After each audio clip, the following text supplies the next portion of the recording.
Well, did you come in on a landing boat? Is that? Yeah. You came in on the landing boat. We were still in in the water. Oh yes. Yeah. I remember those days very well. Mm. Yeah. Yeah. And I lost a lot of my buddies. That we camped together in the U.S. when we were in the service. Mm. I lost quite a few of my buddies. Yeah. Yeah. How old were you at the time? Oh, hell. I was in my 20s, early, 20.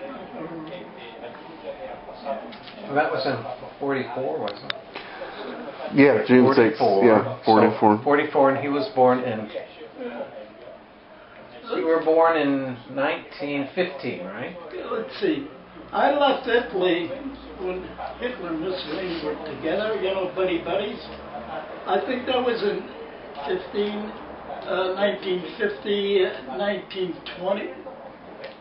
Weren't you born in 1915? You were born in 1915. Huh? You were born in 1915. I was born in 1915. Yes. Yeah. Well, give or take a few, I don't remember the exact dates, But then we came, my dad says, you better get the hell out of here, things are getting rough. So I came to the U.S. and I stayed with my aunt in Detroit. Then Pearl Harbor broke up in November. I think it was in November or something. I was still, as a soldier, camping. Well, just it's fascinating to meet you and to talk with you. It's very interesting for me to meet with you and to talk with you about that because you read so many books and films about it. It's every few years they have a sort of resurgence of interest in D-Day and see where I live was a very integral part of the German occupation, the town I live in. So to hear it from the other side, but whoever shot you, you never saw him. No.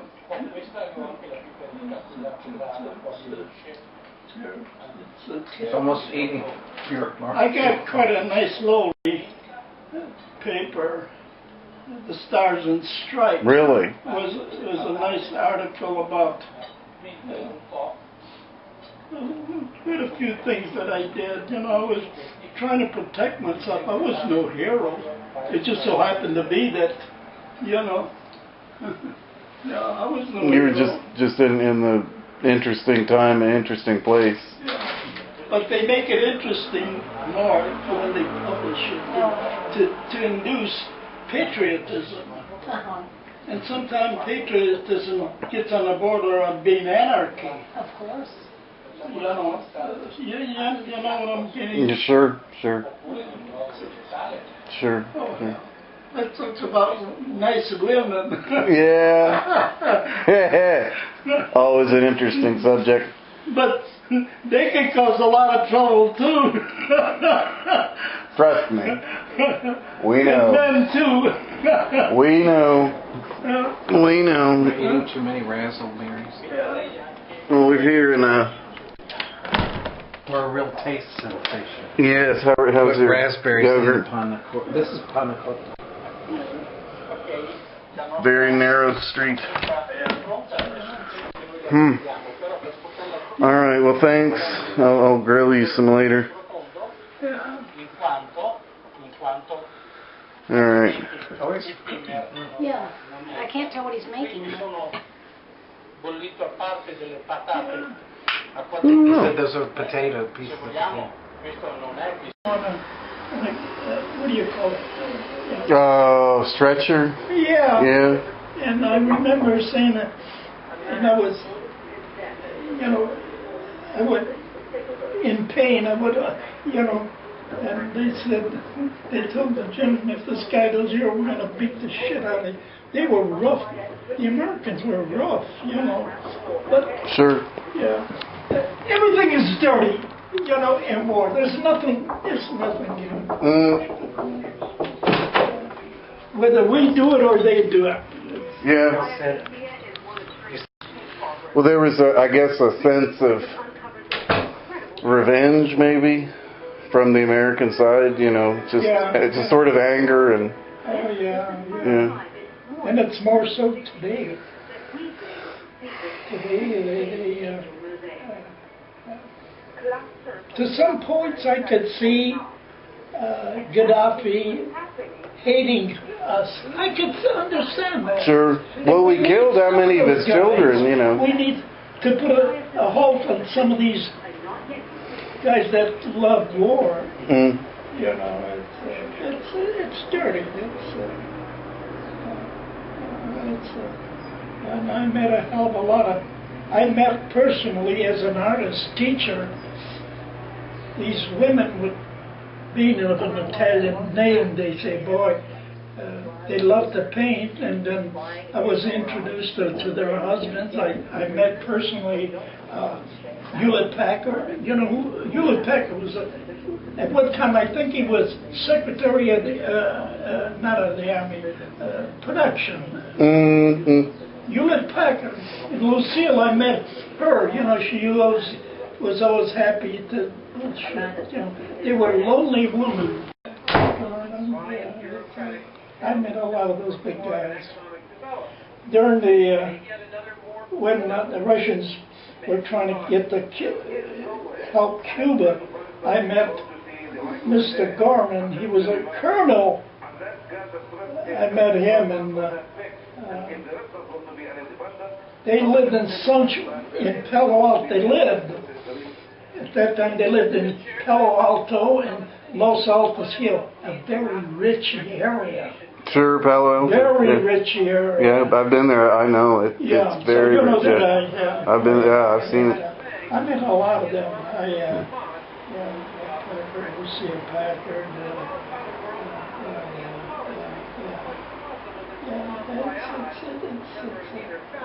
I'm getting to the point that if you express yourself, you're inter-American. I love my country. Sure. Let me be free to say what I want. That's well, a lot of it today, you know, if you say something, you know, that people don't go along with. Yeah, right. Like you know, these metal detecting forums. You know, if you say the wrong thing or you know go against the other fish, you know, in the river, people just you know, they don't want to hear it. They don't want to hear another opinion.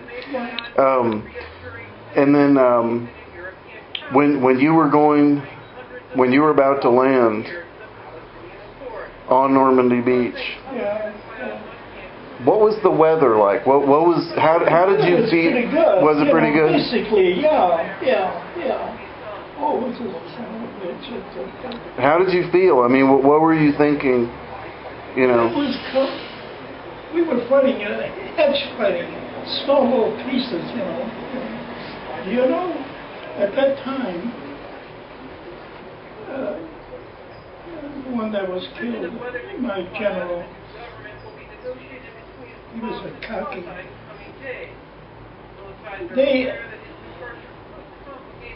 My superiors in the army said, we're going to select anybody to attend a general, the guy that used to cuss a lot. What's his name? He got killed. Well, MacArthur, No, Patton, MacArthur, General Bradley, Patton. Patton. So they selected me to attend Patton. Yeah, and he gave us a brief talk. Every other word was a cuss word. He was a son of a... He would really cuss. And he told us, you know, what to do, but then he ended up being killed, you know. But I was honored to be selected a non-commissioner. I was a staff sergeant. That's Sure. all I was, you know. Sure. But I did my duty, and That's a pretty good, pretty high enlisted rank, staff sergeant. Yeah. no, we had some marvelous young American soldiers where a lot of them would cheat. We knew right away what the mission was going to be the following day. They tell us, okay, we're going to do this, you're going to have 3 men with them, and a lot of them before they go, they would shoot in their feet. With the gun, they would shoot so it could be immobilized and avoid being in the war, in the fighting. Oh yeah, I've seen it with my eyes. I've seen it with my eyes. I hate war. I hate war with a passion. Yeah, I wouldn't want to be involved in anything like that. Don't ever, All right. Keep doing. You're an intelligent man. But you know why I like to talk to you? You educate me in a lot of ways. Oh. Yes, you do. Because you're more educated. You are. And I admire that in you. Well. You have to help people that don't know the truth. You help them by being. Yeah. I don't preach anymore. I don't preach, but I still. I still stand up for what I think is, Well, it's good. What you believe in. Yeah. And I believe the world is a good place. I mean, I have a lot of faith in humanity. I don't, I'm not gonna, I'm not one of those people that, oh, everything sucks, man. I'm not one of those people. Not at all. Yeah. Not at all. Yeah. All right, battery's running low, but forgot all of my. You're very, very. You're sharp. Thanks, Alfredo. I am pretty sharp. Yeah. You heard it. You heard it from the horse's mouth. All right, more later.